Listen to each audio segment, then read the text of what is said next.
Welcome to Back on the Stack, a cEDH channel. This is the first game we produced since the September 23rd bans. We're all still adjusting to losing some format staples, and the play is obviously a little slower, but we still had a blast jamming games. Now, let's get right into it and see what decks are being piloted tonight. Hey guys, this is John, and today I'll be playing Elsha of the Infinite. Our main goal is to find Sensei's Top and one of our reducers to draw through our deck. This hand has a turn 2 Elsha, which can make up a bit for the Mold of 5, so let's see how it goes. Hi, my name's Corbin, and I'm really betting it all on drawing a land with this hand. If I draw a land, I'll be able to play a turn 2 Tymna or possibly a turn 2 Kraum using the Jessica's Will. That will turn on my Fierce Guardianship, and I'll be able to hold back a Born Upon a Wind and a Tainted Pact, that way I can attempt to win on somebody else's win. Tonight I'm piloting the Master of Keys. The idea behind this deck is to self-mill with the ability to cast enchantments from your graveyard. I originally built this list pre-ban, and it was very spicy with 5 clones and a bunch of reanimation. However, after the bans, it's definitely a slower deck to pilot. I kept this hand because it was straight gas with the ability to cast my commander for a high X value on turn 2. Probably the first time I've ever molded a gemstone while still keeping 6. Hey everybody, it's Jordan, back for my second video on the channel, and tonight I'll be piloting Tymna Thrasios. This is a very combo heavy build I've been working on that has many infinite mana combos. Once we've made our mana, we activate Thrasios. We have your basic win cons with Thassa's and Finale with some backups and Orcish Bowmasters and Emil. I decided to keep this hand because I could turn one out of Dothy, hoping it would get me some good cards to use with the Worldly Tutor. With introductions out of the way, John will start us off. But first, Jordan has a pre-game action and puts Gemstone Caverns into play, exiling a Misty Rainforest. John draws and plays Training Center for turn. He casts Lotus Petal. He casts Soul Ring. He casts Arcane Signet. He casts Tormod's Crypt. He passes. Corbin draws and plays Polluted Delta for turn.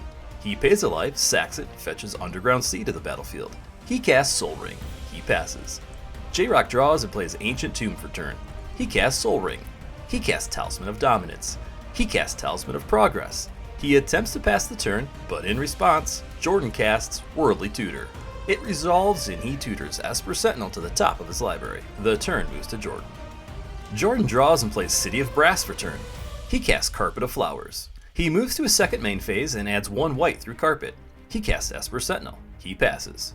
John draws and casts his commander, Elsha the Infinite. He passes. Corbin draws and casts Mox Diamond. Esper triggers and Jordan draws. Mox Diamond ETBs and Corbin discards a Flooded Strand.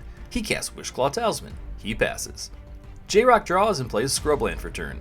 He casts his commander, the Master of Keys, where X equals 4. It ETBs and enters with 4 +1/+1 counters, and he mills 8 cards. He then passes. Jordan draws and plays Verdant Catacombs as land for turn. He pays a life, sacks it, and fetches Bayou to the battlefield. He casts Dothy Voidwalker. He moves to his second main phase and adds 1 green through the Carpet. He casts his commander, Thrasios. He passes. John untaps, and in his upkeep, he casts Mana Vault from the top of his library through Elsha. Esper triggers and he pays. Still in upkeep, he casts Strike It Rich from the top of his library. It resolves and he creates a treasure token. Strike It Rich is then exiled under Dothy. John then draws for turn and plays Windswept Heath. He passes. Corbin draws and casts his commander, Tymna the Weaver. He passes.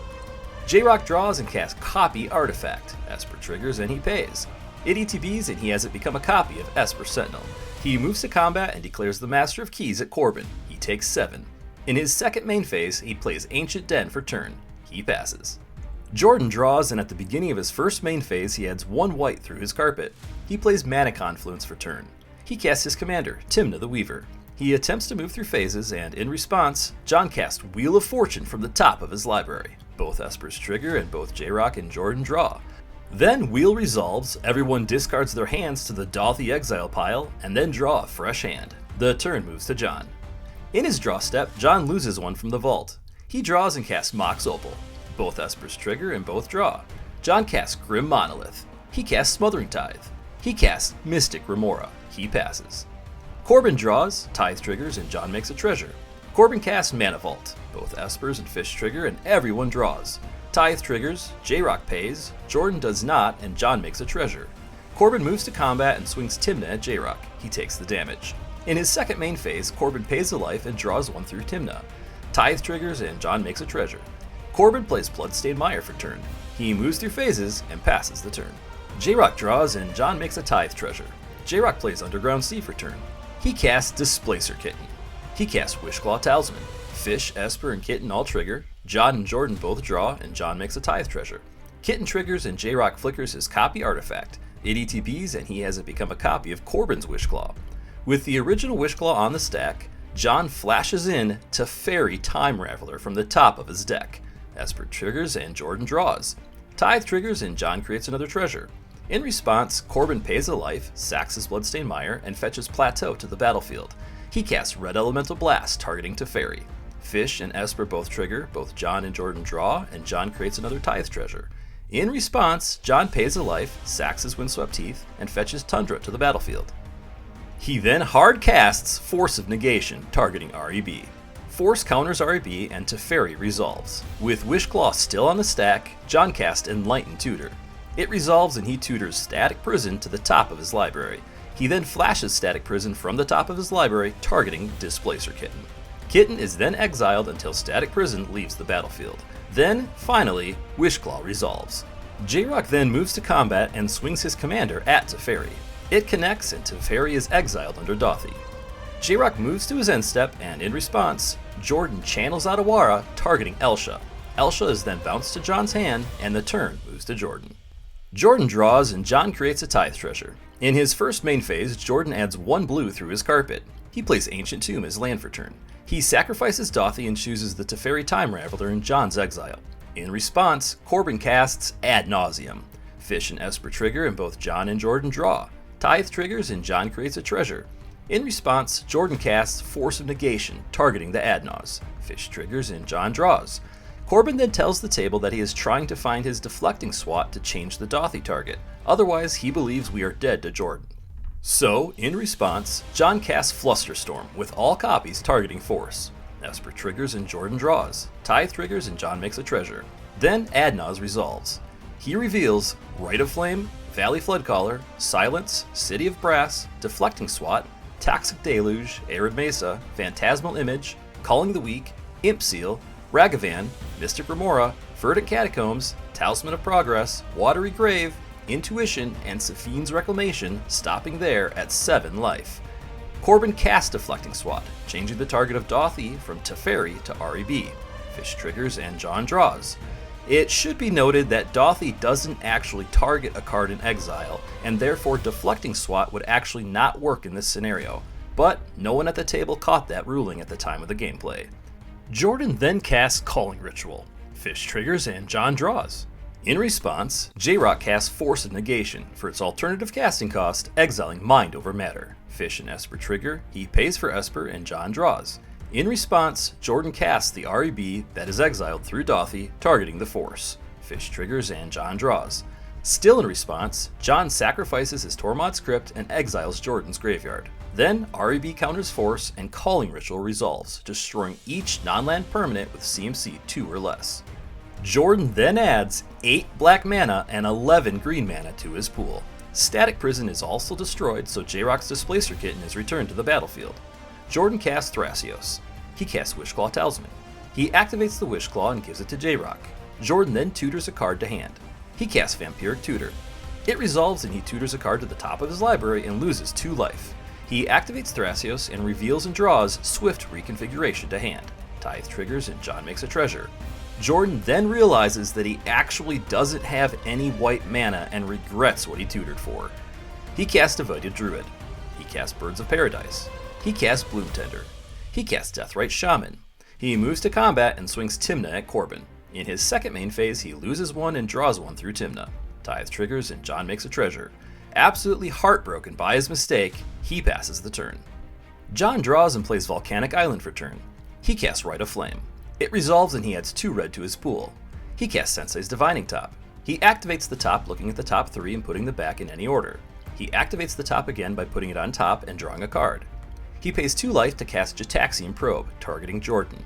He looks at Jordan's hand and then draws a card. He recasts the top. He activates it again, putting it on top and drawing a card. He casts Mox Diamond. It ETBs and he discards Forbidden Orchard. He casts Kraum Mox. It ETBs and he imprints Chain of Vapor. He casts Grape Shot with a storm of 7. He tells the table that after looking at Jordan's hand, he will need everyone's help to stop him. So, rather than killing Corbin, He pings Displacer Kitten for 2, Jordan's Tymna for 2, Devoted Druid for 2, and Bloom Tender for 1. He then passes the turn. Corbin draws and plays City of Brass for turn. He casts Rite of Flame. He adds 3 red to his pool since John also has 1 in his graveyard. He dashes in Ragavan. He casts Dragon's Rage Channeler. He moves to combat and swings Tymna at John and Ragavan at J-Rock. They both take it. Ragavan triggers and he creates a treasure token. J-Rock exiles Marsh Flats from the top of his library. He gains 3 life through Tymna, and in his second main phase, he responds to his Tymna trigger by casting Calling the Weak, targeting Ragavan. Darcy triggers and he surveils Command Tower into the grave. It resolves and he adds 4 black to his pool. He casts Vampiric Tutor. Darcy triggers and he surveils Underworld Breach into his graveyard. Then he tutors a card to the top of his library and loses 2 life. He then loses 2 more life and draws 2 through Tymna. He casts Silence. Darcy triggers, and in response, Jordan casts Fierce Guardianship. It resolves and counters Silence. Then, Corbin surveils Rhystic Study into his graveyard through the delayed Darcy trigger. He casts Sylvain's Reclamation, targeting Underworld Breach. Darcy triggers, and he surveils City of Traders. He casts Mana Vault. Darcy triggers, and he surveils Force of Negation into the grave. He casts Mox Diamond. Darcy triggers, and he surveils Steam Vents into the graveyard. Mox Diamond ETBs, and he discards Arid Mesa. He casts Wishclaw Talisman. He activates it and tutors a card to hand. He casts Lion's Eye Diamond. He sacrifices it, adding 3 black and discarding his hand. He casts Praetor's Grasp, targeting J-Rock. He gets J-Rock's Brain Freeze and casts it.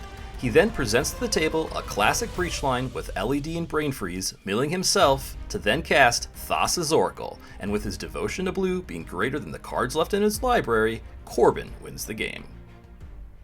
Congrats to Corbin for getting his first win on the channel.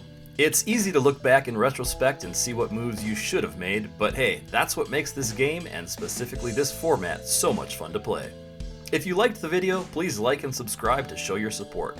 Feel free to check out the deck links listed below, and we will see you back on the stack. I needed that Displacer Kitten. Yeah, I figured so. It's like that was your way to make a lot of mana.